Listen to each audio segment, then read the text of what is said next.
श्री शिवाय नमस्तुभ्यम। हर हर महादेव। बाबा घृष्णेश्वर महादेव की पवित्र धरा 12 ज्योतिर्लिंग में से 12वां ज्योतिर्लिंग श्री घृष्णेश्वर महादेव बैरूल में आप और हम यहाँ पर विराजमान हैं।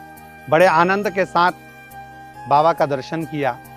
आज उस स्थान पर आए हैं जिस स्थान पर सुधर्म नाम के ब्राह्मण की 2 धर्मपत्नियां थी, घुष्मा और सुदेहा। जैसा कि आप और हम 12 ज्योतिर्लिंग में इस कथा के प्रसंग को जानते हैं कि घुष्मा के यहाँ संतान हुई पर सुदेहा के यहाँ संतान नहीं हुई। जब सुदेहा के यहाँ संतान नहीं हुई तब सुधर्म ने अपनी धर्मपत्नी घुष्मा से कहा कि अपने को जो संतान हुई है वो सुदेहा को दे दीजिए। सुदेहा को संतान दे दी गई और सुदेहा ने वो संतान को लेकर पाल पोस कर बड़ा करा। जब वो बच्चा पूर्ण बड़ा हो गया और उसका जब विवाह किया गया, घर में बहू आ गई। बहू आने के बाद में सुदेहा उसको कोई भी कार्य बोलती पर बहू नहीं करती, क्योंकि बहू को ये मालूम पड़ गया था कि मेरी जो असली सास है वो घुष्मा है, ये तो मेरी सुतेरी सास है। ये जानकर बहू ध्यान नहीं दे पाती थी। क्रोध में आ गई एक दिन सुदेहा, और सुदेहा ने विचार करा जब बेटा ही नहीं रहेगा तो बहू किस काम की।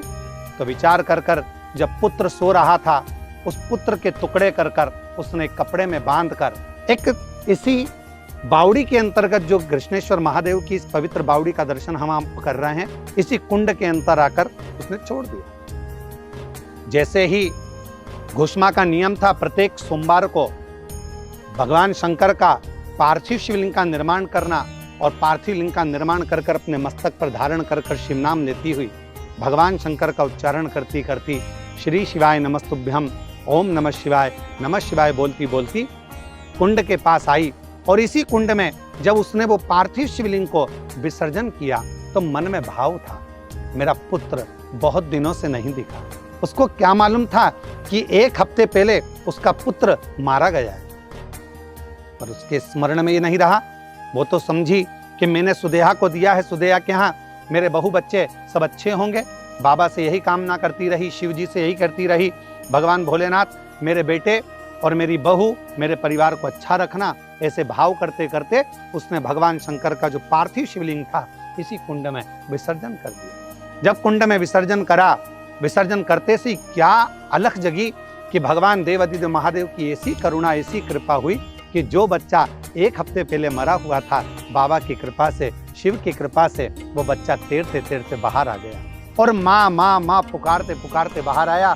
माँ को गले से लगाया। माँ, समझ में नहीं आया, ऐसा लगा मुझे कि मेरे को कोई अपनी गोदी में झेला हुआ है, और लगा तो ऐसा था कि किसी ने मेरे प्राण हरे, पर मुझे लगा कि कोई ने मुझे अपनी गोद में झेल लिया और आज मैं वापिस पुनः तेरे पास आ गया। ये शिव की ही कृपा है।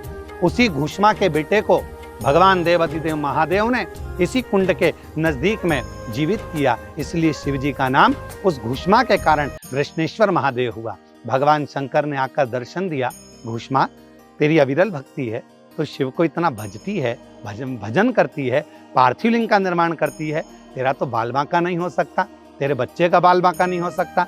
इसलिए इस कुंड का जो प्राचीनता है, जिसका हम दर्शन कर रहे हैं, ये कुंड घृष्णेश्वर का ये निर्मित कुंड, ये हमको बता रहा है कि अगर आपका विश्वास एकदम प्रबल है, पक्का है, तो आपका बाल बांका नहीं हो सकता। घृष्णेश्वर महादेव आपके साथ हर पल है, हर घड़ी है। श्री शिवाय नमस्तुभ्यम। हर हर महादेव।